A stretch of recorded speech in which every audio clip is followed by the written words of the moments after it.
Hi friends, मैं Shiv sir एक बार फिर से आप लोग का बहुत बहुत स्वागत करते हैं अपने YouTube channel gain knowledge technical में। फ्रेंड्स, आज का जो टॉपिक है वो एम्प्लॉयबिलिटी स्किल से संबंधित है। जो एम्प्लॉयबिलिटी स्किल पढ़ रहे हैं या फिर जो कंपटीशन की भी तैयारी कर रहे हैं उनके लिए भी बहुत जो है नॉलेज भरा है। साथ ही साथ जो ऐसे भी तैयारी कर रहे हैं या जो आपको 10th लेवल से नीचे हैं या 10th लेवल से ऊपर के भी विद्यार्थी हैं उनके लिए भी ये जानकारी बहुत ही जो है इम्पोर्टेंट है। तो चलिए फ्रेंड्स, आते हैं अपने टॉपिक पे। अपने टॉपिक पे आने से पहले एक बार फिर से आप लोग से आग्रह करते हैं कि अभी तक आप लोगों ने हमारे यूट्यूब चैनल को सब्सक्राइब नहीं किया तो जल्द से जल्द सब्सक्राइब कर लें। सब्सक्रिप्शन फ्री है, इसका कोई चार्ज नहीं लगता है। तो चलिए फ्रेंड्स, आगे बढ़ते हैं और देखते हैं ये।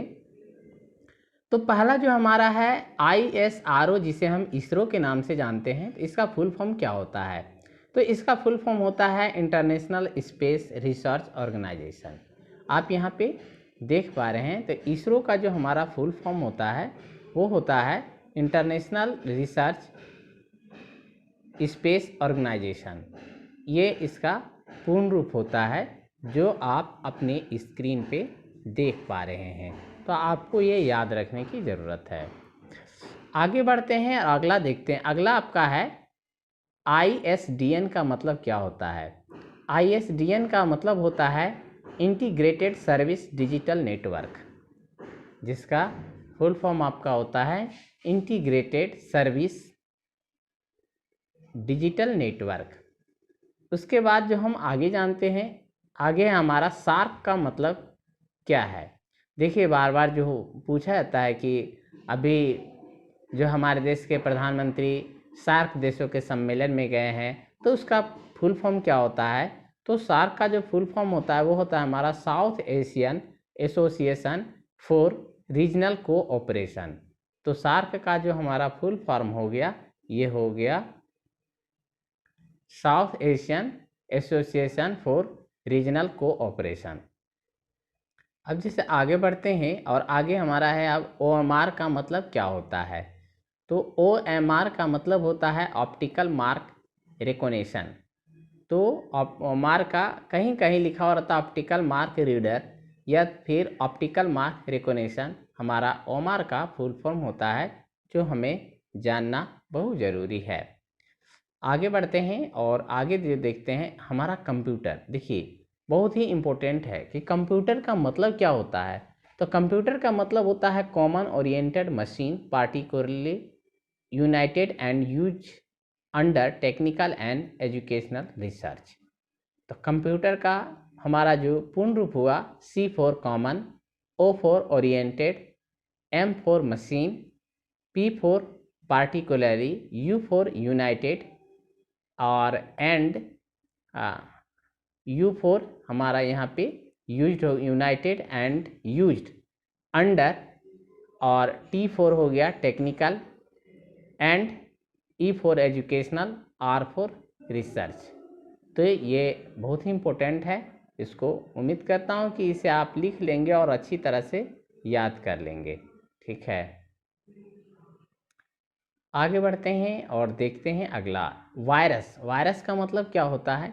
तो वायरस का मतलब होता है आपको whittle information resource under CET। उसके बाद हमारा है UMTS का मतलब क्या है? तो इसको हम universal mobile telecommunication system कहते हैं, UMTS। उसके बाद हमारा AMOLED का मतलब क्या है? तो इसे हम active matrix organic light emitting diode के नाम से जानते हैं। उसके बाद हमारा होता है OLED, इसे हम ऑर्गेनिक लाइट इमिटिंग डायोड के नाम से जानते हैं। और ये देखिए हमारा IMEI का मतलब क्या है? अभी के युग में सबके पास मोबाइल है, बहुत सारे लोग नहीं जानते हैं, जिसको कहता है IMEI का नंबर क्या है आपके पास। तो यहाँ आपको जानना ज़रूरी है कि IMEI का जो मतलब होता है वो होता है इंटरनेशनल मोबाइल इक्विपमेंट आइडेंटिटी। तो ये IEMI का आपका यहाँ पे पूर्ण रूप हुआ। आगे बढ़ते हैं और देखते हैं जैसे CST का, तो इसे हम सेंट्रल सेल्स टैक्स के नाम से जानते हैं। CRR का मतलब है कैश रिजर्व रेशियो। यूडीपी का मतलब है यूजर जो है डाटाग्राम प्रोटोकॉल। अब जैसे RTC the real time clock, RTC real time clock. IP का मतलब क्या हुआ, इसे हम इंटरनेट प्रोटोकॉल के नाम से जानते हैं। ये देखिए बहुत ही इंपॉर्टेंट है आईपी। आईपी का मतलब क्या हुआ, इंटरनेट प्रोटोकॉल। उसके बाद आगे बढ़ते हैं। कैग का मतलब क्या है, देखिए आप लोगों ने पढ़ा, बहुत बार पढ़ा होगा कि कैग का रिपोर्ट आई। तो कैग होता क्या है, तो कैग भारत का एक स्वायत्त संस्था है जो आपको सरकार के जो कार्य होते हैं उसकी जांच करती है। तो देखिए कैग का फुल फॉर्म होता है, इसको हम कंट्रोलर एंड ऑडिटर जनरल कहते हैं। तो हमारा यहाँ कैग का ये पूर्ण रूप दिया गया है। आगे बढ़ते हैं। एफ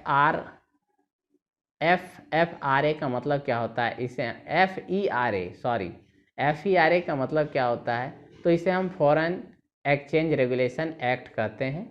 उसके बाद पीडीएफ का मतलब क्या होता है, इसे हम पोर्टेबल डॉक्यूमेंट फॉर्मेट के नाम से जानते हैं। देखिए बहुत इंपॉर्टेंट है, बोलता है पीडीएफ भेजना, तो इसका मतलब क्या हुआ, तो पोर्टेबल डॉक्यूमेंट फॉर्मेट पीडीएफ होता है। उसके बाद HTML, इसे हम हाइपर टेक्स्ट मार्कअप लैंग्वेज के नाम से जानते हैं। आप जो जितने देखते हैं कि जो नाम आपको जितने भी जो है ना डिस्प्ले होते हैं वो सब HTML के जो है से होते हैं, वहाँ से वो जो है ना डिस्प्ले होते हैं। तो इसे हम हाइपर टेक्स्ट मार्कअप लैंग्वेज के नाम से जानते हैं। जैसे अगर आपकी एक दुकान है, आप उसको डिस्प्ले कराना चाहते हैं तो वो HTML में उसका काम होता है। उसके बाद NEFT, हम लोग सभी जो है NEFT कराते हैं, बैंक में जाकर पैसे भेजना हो, RTGS या NEFT। तो NEFT का फुल फॉर्म होता क्या, मैं यहाँ बताता हूँ, जिसे हम नेशनल इलेक्ट्रॉनिक फंड ट्रांसफ़र के नाम से जानते हैं। तो ये हमारा NEFT का फुल फॉर्म हो गया, जिसे हम नेशनल इलेक्ट्रॉनिक फंड ट्रांसफ़र के नाम से जानते हैं। उसके बाद MICR का मतलब क्या होता है, देखिएगा हर एक बैंक का अपना एक MICR कोड होता है, जिसका मतलब होता है मैग्नेटिक इंक कैरेक्टर जो है रिकॉग्निशन। तो MICR हर एक बैंक का होता है और यहाँ पे आपको फुल फॉर्म दिया गया है। इसके बाद देखिए IFSC होता है। हम लोग बोलते हैं कि आपके बैंक का IFSC कोड क्या है, तो IFSC का मतलब क्या हुआ, तो ये होता है Indian financial system code. IFSC का मतलब हुआ Indian financial system code, IFSC code. उसके बाद ISP का मतलब क्या होता है, इंटरनेट सर्विस प्रोवाइडर। हमारा ISP कौन है। उसके बाद ECS का मतलब क्या होता है, बोलते हैं ECS करवा लीजिए। जैसे कि अगर हम कोई RD अकाउंट खुलवाते हैं तो हमारे अकाउंट से प्रत्येक माह एक फिक्स डेट पर जो हमारा पैसा डिडक्ट होता है तो वो किसके माध्यम से होता है, तो यही है वो हमारा ECS, उसको हम बोलते हैं इलेक्ट्रॉनिक क्लियरिंग सिस्टम। तो ECS के माध्यम से होता है, जिसे हम इलेक्ट्रॉनिक क्लियरिंग सिस्टम कहते हैं। अब आगे बढ़ते हैं। जैसे GPS का मतलब क्या हुआ, बोलता है GPS लगा हुआ है, ये ग्लोबल जो है पोजिशनिंग सिस्टम है। आप कहीं भी रहें GPS के थ्रू आपका जो है लोकेशन पता चल जाएगा। तो ये होता है ग्लोबल पोजिशनिंग सिस्टम GPS। उसके बाद GNP का मतलब क्या होता है, ग्रोस नेशनल प्रोडक्ट। उसके बाद हमारा SEU का मतलब क्या होता है, स्लाइटली इनरिच्ड यूरेनियम। उसके बाद GST का मतलब क्या होता है, बहुत बार पूछता है, goods and service tax GST होते हैं। देखिए ये पूछा जाता है, इसलिए इसका फुल फॉर्म हो गया गुड्स एंड सर्विस टैक्स। उसके बाद आगे बढ़ते हैं और आगे देखते हैं। आगे हमारा राष्ट्रीय प्रौद्योगिकी दिवस 11 मई को मनाया जाता है, विश्व संग्रहालय दिवस 18 मई को। इसके बाद जानते हैं GDP का मतलब क्या होता है, बोलते हैं कि भारत का GDP गिर रहा है, मतलब ग्रोस डोमेस्टिक प्रोडक्ट। इसको हम बोलते हैं GDP का मतलब ग्रोस डोमेस्टिक प्रोडक्ट। GDP गिर रहा है मतलब ग्रोस डोमेस्टिक प्रोडक्ट हमारा गिर रहा है। तो ये हमको जानकारी में रहना चाहिए। अब जैसे FDI का मतलब क्या है, तो फॉरेन डायरेक्ट इन्वेस्टमेंट होता है FDI। अगर आप मान लीजिए कि यहाँ रह करके अपने विदेश में पैसा लगाना चाहते हैं तो आपको FDI के माध्यम से पैसा लगाना होगा, जिसे हम फॉरेन डायरेक्ट इन्वेस्टमेंट कहते हैं। अब जैसे EPFO का मतलब क्या होता है, तो एम्प्लॉय प्रोविडेंट फंड ऑर्गेनाइजेशन। अगर आप किसी कंपनी के एम्प्लॉय हैं तो आपका EPFO नंबर होगा। CRR का मतलब क्या हुआ, तो कैश रिजर्व रेशियो। CFR का मतलब क्या हुआ, combined finance and revenue accounts. जैसे GPF का मतलब क्या हुआ, जनरल प्रोविडेंट फंड। उसके बाद GMT का मतलब क्या होता है, global mean time, GMT। GPS का मतलब ग्लोबल पोजिशनिंग सिस्टम, जो पहले भी बता चुका हूँ। IRDP का मतलब हुआ जो है इंटीग्रेटेड रूरल डेवलपमेंट प्रोग्राम। उसके बाद हमारा रहता है ASLV का मतलब क्या हुआ, तो इसको हम बोलते हैं augmented satellite launch vehicle, augmented satellite launch vehicle. उसके बाद ICU का मतलब क्या होता है, हम लोग बहुत सारा बोल चाल में बोलते हैं कि भाई हमारा फलना परिजन जो है ICU में भर्ती है, इसका मतलब क्या हुआ, तो इसका मतलब होता है इंटेंसिव केयर यूनिट। ICU का मतलब हुआ इंटेंसिव केयर यूनिट। उसके बाद हम लोग ATM यूज करते हैं। ATM का मतलब क्या हुआ, ऑटोमेटेड टेलर मशीन के नाम से जानते हैं हम ATM को। उसके बाद CTS का मतलब क्या हुआ, बोलते हैं कि अभी CTS चेक चाहिए, मतलब चेक ट्रांजैक्शन सिस्टम। CTS का मतलब हुआ चेक ट्रांजैक्शन सिस्टम। उसके बाद CTR का मतलब क्या हुआ, तो कैश जो है ट्रांजैक्शन रिसिप्ट। CTR का मतलब कैश ट्रांजैक्शन रिसिप्ट को हम CTR के नाम से जानते हैं। उसके बाद हमारा जो होता है NEFT। देखिए NEFT हम लोग कराते हैं, नेशनल इलेक्ट्रॉनिक फंड ट्रांसफ़र।